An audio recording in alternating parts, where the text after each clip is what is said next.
சோமன்றை கிருத்தாவோ அப்படின்னு ஒரு மலையாள திரைப்படம் இப்ப தமிழ் டப்பிங்கோட யூடியூப்ல வெளிவந்திருக்கு. ஸோ இந்த திரைப்படம் எப்படி இருக்கு அப்படிங்கிறத இந்த ரிவ்யூல பார்த்துடலாம். அண்ட் இந்த படத்தை பொறுத்தளவுக்கு தமிழ் டைட்டிலா வந்து சோமனின் உலகம் அப்படிங்கிற டைட்டில்ல வந்து பார்த்தீங்கன்னா சர்ச் பண்ணீங்கன்னா அந்த படம் கிடைக்கும். ஸோ நல்ல படம், மலையாள படம் அப்படிங்கிறதுனால கொஞ்சம் தாராளமா பார்க்கலாம். அதுல இந்த படத்தை பொறுத்தளவுக்கு ஒரு காமெடி டிராமாவா எடுத்திருக்கிறாங்க.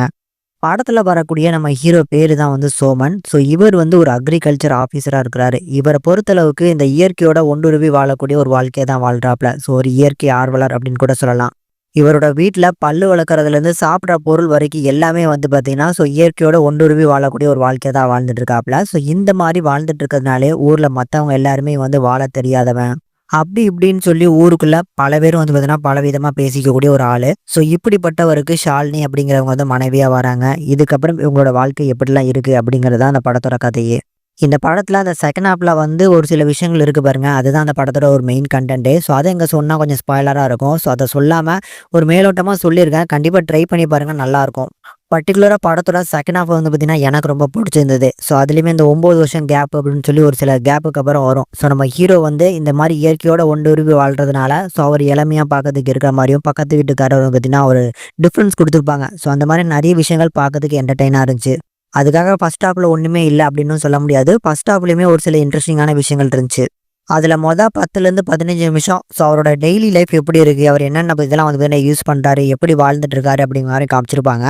அதுக்கப்புறம் அவரோட ஆஃபீஸ் ஸோ ஆஃபீஸ் விஷயமா வந்து பார்த்தீங்கன்னா ஒரு 10 நிமிஷம் வரும். அதுக்கப்புறம் வந்து பார்த்தீங்கன்னா லவ் லைஃப் ஷாலினி அப்படிங்கிற ஒரு பெண் வருவாங்க. ஸோ அவங்களோட வந்து பார்த்தீங்கன்னா ஒரு சின்ன லவ் ட்ராக் ஆகி கல்யாணம் ஆகும். அந்த போர்ஷன்ஸ்ன்னு சொல்லி ஒரு தனித்தனியான ஒரு பாட்டா இருக்கும். இப்படி படத்தோட அந்த டைட்டிலுக்கு ஏத்த மாரி சோமன் அப்படிங்கிற அந்த இயற்கை ஆர்வலரோட வாழ்க்கை வந்து எப்படி இருக்கு? அப்படிங்கிறத ரொம்ப அழகா காமிச்சிருப்பாங்க. பர்ட்டிகுலரா செகண்ட் ஹாஃப் தாண்டுனதுக்கப்புறம் ஒரு சில விஷயங்கள் வருது பாருங்க. அதெல்லாம் கண்டிப்பா பார்க்கும்போது, ஸோ இப்படிதான் வாழணுமோ அப்படிங்கிற ஒரு தாட் நமக்கே வந்து பார்த்தீங்கன்னா உண்டாக்கும். அந்த அளவுக்கு வந்து பார்த்தீங்கன்னா, அந்த படத்துல ஒரு சில விஷயங்கள ரொம்ப போல்டா வந்து பார்த்தீங்கன்னா நம்மளுக்கு காமிச்சிருக்காங்க. இந்த படத்தோட ஜானரான அந்த காமெடி அது இந்த படத்துல எந்த அளவுக்கு ஒர்க் அவுட் ஆயிருக்கு அப்படின்னா, ஸோ பெருசா ஆக ஓகோன்னு சிரிக்கிற மாதிரியான காமெடி இல்ல அப்படின்னாலும், சிந்திக்க வைக்கக்கூடிய ஒரு சில காமெடிலாம் அந்த படத்துல எக்கச்சக்கமா இருக்கு. சோமன்ங்கிற அந்த கதாபாத்திரத்தில் நடிச்ச ஹீரோ அண்ட் மற்ற சப்போர்ட்டிங் கேஸ்டிங்குமே வந்து பார்த்தீங்கன்னா சூப்பரான ஒரு பர்ஃபார்மன்ஸை பண்ணி கொடுத்துருக்காங்க. எனக்கு இந்த படம் ஒரு லைட் ஹார்ட்டடான ஒரு ஃபீல் குட்டான மூவியாக கண்டிப்பாக ஒர்க் அவுட் ஆச்சு. கண்டிப்பாக நீங்களும் ட்ரை பண்ணி பாருங்க. ஃபேமிலி வாட்சபிள் தான். தமிழ் டப்பிங்கும் நல்லா இருக்கு. டெக்னிக்கல் சப்போர்ட்டை பொறுத்த அளவுக்கு முடிஞ்ச அளவுக்கு நல்லா பண்ணியிருக்காங்க. அதனால கண்டிப்பாக ஒரு ஒன் டைம் ட்ரை பண்ணி பார்க்கலாம். யூடியூப்ல ஃப்ரீயாக இருக்கு அப்படிங்கிறதுனால மிஸ் பண்ணாமல் ஒருக்க ட்ரை பண்ணி பாருங்க.